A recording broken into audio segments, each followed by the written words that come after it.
Hello everyone, and KCR Jones here. Welcome back to another episode, I guess technically, of From the Shipping Box. I think this would be episode 6. It's been a while since I've done one of these. But this is just pretty much a post-birthday recap. In front of me I've got pretty much all the train stuff that I've got for my birthday, minus a Signal and some shirts.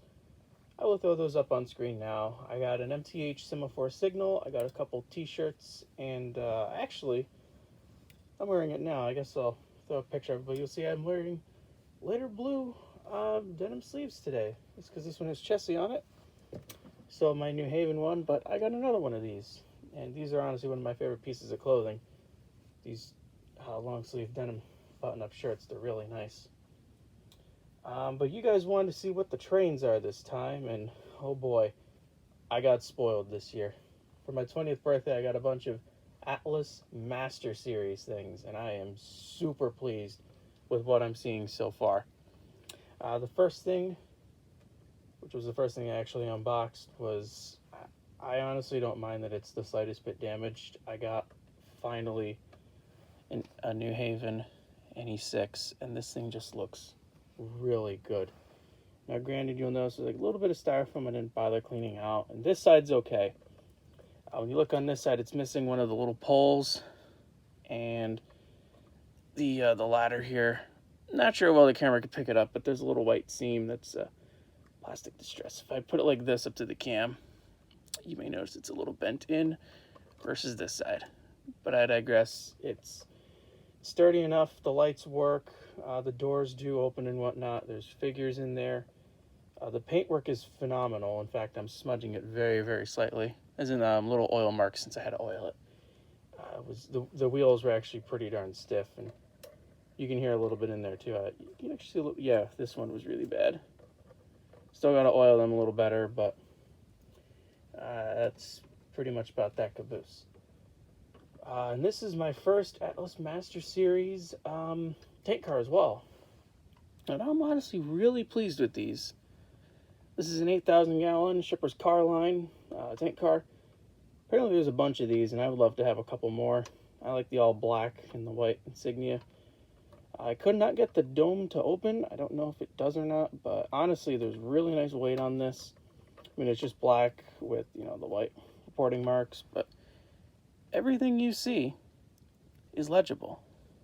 Like it's all really nice and clean and legible and all that. It's just overall a really good little tank car. Glad to have that. This one is a little special to me. Shooting this on my iPad. It's been a while since I've done one of these videos, guys. But this one's a little special to me because I actually named my car Taylor. My car is in, like, not train car, like my automobile. I sort of nicknamed it Taylor, and I was like, wow, there's a tank car with my car name. I'm like, wow, I really love that for my birthday, and it sold one day on eBay, and I was super pissed. And then I opened up the box on the 16th, and this was in it inside, and I was like, oh, you gotta be kidding me. So happy to get this. And again, the legible everything, it's just like the Shipper's one with different car body info. It's the same tooling and whatnot. It's the 8,000 gallon Atlas Master Series. All the trucks spin, the couplers are good. The cool thing is this has black ends. I like that. It's different, you know, it's a silver car, but it has the black ends, which is very nice. And when I was talking to that, or explaining it to a couple of friends of mine, I brought up Baker's Chocolate, and I mentioned my MTH Rail King one, which I do have right here. This is, you know, MTH Rail King. It's not supposed to be high line. It's more entry level, you know, but the tooling itself isn't too bad for what it is, and honestly, it's a good little car. I was like, MTH screwed it up. They made white ends on the car. But I knew for a fact the real one had gray, and soon enough, the next box that I opened was this. I was half blown away when I realized that. I was like, you gotta be kidding me. I thought it was a, a sticker, like a misprinted sticker or something, but no, this is legit. It's actually the same number too, and this is superior because it is an Atlas Master Series product. This is the high of the line. This is the best of the best, as they say, versus MTH Rail King is more entry level and, you know, substantial to just being more of a caricature in that way. But it still does things right on its own. But this has to be one of the best tank cars I've ever seen in O-scale. I'm not kidding. This is the 11,000 gallon tooling, and the 8,000's really good too. But this gets a thumbs up for me for Atlas just because I was able to open the dome. And Atlas isn't known for stuff like this. They're not really the biggest company on putting opening doors and whatnot on their cars. And that was pretty huge to know that works. And the reporting mark is actually the same one as my Rail King one, which is kind of the famous one, 31057 Gaddix. But I just love the gray painted ends and the gray handrails and ladder. And of course, you know, the dome opens and all that. It's just phenomenal, this car. But that's sort of a recap of what I was able to open. I'm going to get these out of the way because this showed up from a very good old friend of mine. In fact, it was another episode. I want to say it was episode 2. I had a mystery box that this same friend bought me for Valentine's Day. So we get the table clear and we'll open that. All right, so without further ado, I'm going to get this box open. Like I said, this is from a friend of mine. I guess you can call her a girlfriend. We were going to, it's a long story. We were going to date right before something happened in 2020. You could probably guess what. We decided to put it on high interest, if that makes sense. As in, if I found anyone, or if she found anyone in the meantime, we'll just call the relationship idea quits and just go back to being good friends. But we are trying to plan and meet up for a day and see how we are as people in person. We've known each other for like 6, I think it's almost 7 years, in a little bit. So, you know, we're good old friends to begin with. By the way, new razor blade. I've been using the same one for all the other videos. I forgot to mention, this is from trains.com. I recognize the paper. And, ooh, look at this. That's a familiar sight I haven't seen in a bit. Something from Lionel.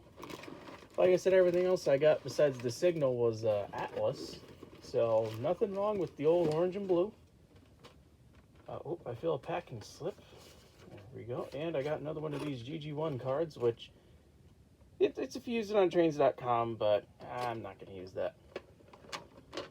I should start a collection of those little cards, see how many times I order stuff from Trains. Without further ado, get a good look at the Lionel logo. 2004, okay, so this isn't anything new. It's something a little old. Let's see what it is. Oh my. Holy cow. Look at that. Hope she didn't spend a fortune. This is a Norfolk and Western PS2 CD hopper. These things aren't that common. I gotta admit, these PS2 CD hoppers are not the most common items you'll run into. For a good price, that is. Of course, Lionel has been making them a little bit recently. But I want to say they're like $100 each. Catalog. I know I got mine from Trainland for like 72 on a special. But this isn't bad. What it looks like. Again, like I said, I hope she didn't spend a fortune. Sticker says 39. That's not too bad. I'm going to put the box here. Let's take a look. Get this out of the way. Yeah. Ooh. The piping, I almost bent that. Still got the cards and everything, yeah. This is nice. It's got black ends in there too. That's interesting. I don't have too much Norfolk Western. A little bit of story time, I guess. I kind of like the Norfolk Western as a railroad. I also like the Southern Railroad, but I will say the Norfolk Southern Merge is one of my least favorites. It's up there with Penn Central. Just not a fan of it. But the old roads, the Norfolk Western, the good N&W, and the this would be the N&W on their own. Car body says 1966. Oh, it's got the rotating bearing caps. This is stiff, by the way. I'm not sure if you can hear that. These have not been turned in a while. But this is a very, very nice car. Just making sure that knuckles open. Yep, they're the good kind of knuckles too, with the old slider, the uncupper slider here. And of course, they are articulate knuckles, not like what you get today. Again, I'm just hoping she didn't break the bank. These are not fairly common, and they don't always go for a low price. I'm just checking. Can I actually open this hatch? I think I can. I know I have the newer version of the Conrail one of this run. I might actually go grab that real quick with a jump cut. And I could never get that thing open, but it feels like this has some give to it.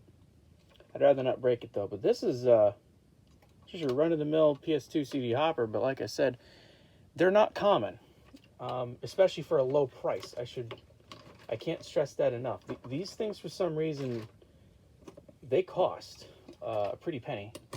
They're good cars though. They're nice, big cars. And just like that with video editing, here is my, want to say it's, I would say it somewhere. I slightly weathered it. I want to say this is a 2018 cataloged or 2019 cataloged hopper. I got it in November 2020 from Trainland. I slightly weathered it, and by weather I mean I just threw some powder on it, especially on the bottom, just to make it look grubby. Just to make it a little bit dirty, if that makes sense. You won't find too much clean Conrail stuff out there today, nor would you find anything really clean Norfolk Western. I was going to say, though, that, yeah, this is the same tooling. I could tell. It's got the same... It's a very, very, very, very, very thin pipeline. Not sure how well the camera's picking that up. Let me share it real quick. As soon as I took the Norfolk Western one out of the box, I squeezed that in, and I was like, yeah, that's that thin pipeline I recognize. Which is, strangely, only on the right side of the car. It's not on the left. Before anyone asked, technically there's a right and left side of a car, since the A end, this would be the A. The B has the brake wheel, which would imply A is the front, B is the back, so this is the right side of the car. There's the left. If you didn't know that, there you go. But this is just a slightly different shade of gray. I noticed the trucks are sprung, which is very nice. As I said, the bearing caps do turn. I want to say this one's, yeah, this one's the rigid type, which, like I mentioned, the Norfolk Western one, or the 2004 one, has the articulate knuckles. This one has the big thumbtack with the rigid knuckle. It's fixed to the truck, which there's not really too much wrong with that. You just get better articulation with these ones. Like I said, you also get the slider tab, which I prefer having the slider tabs than the big thumbtack couplers, which that's a story for another day. But if they ever, which on a rare chance, if ever these hang low, just get yourself some electric tape, put that over the bottom, and you'll be set to go. But what I will say is this is a really nice hopper, and I've said it a couple times, but I hope she didn't like break the bank for me. This is a really, really nice car. Especially how the only other one that I have is my Conrail one, which is a very good car to begin with. But I know I have one that's a little bit older, 2004. It's got the articulate knuckles. And of course, it's a road I don't have much of, the Norfolk Western. It's just nice to have extra cars like this here and there. But anyway, yeah, guys, that's about it. This wasn't a huge video or anything, but I hope you enjoyed it. If you did, be sure to give the video a like. If you haven't already, subscribing to the channel helps out a ton. Especially if you want to see more content. I do stuff like this on a rare occasion. I mainly do running stuff in O-scale 3-rail, which of course is what you're seeing here to begin with. But if you want to see some of this stuff in action, then I got a couple videos on the way from being recorded. I also went to the craft store today and picked up some more felt for my portable layout. If you're not paying attention to that How to Build a Modular Railroad series, then by all means, go ahead and watch it. Video 2 should come out later this week. As a matter of fact, yes, I'm going to start to cut the 2x4s and actually build the framework. So yeah, if you guys are interested in that and you're not already, please subscribe to the channel. Those who are subscribed, it's a huge thank you for me. It means a lot. And especially if you have any comments or questions and whatnot, please, let's chat in the comments, guys. That's what it's there for. Until next time, you all take care and stay safe. Casey out.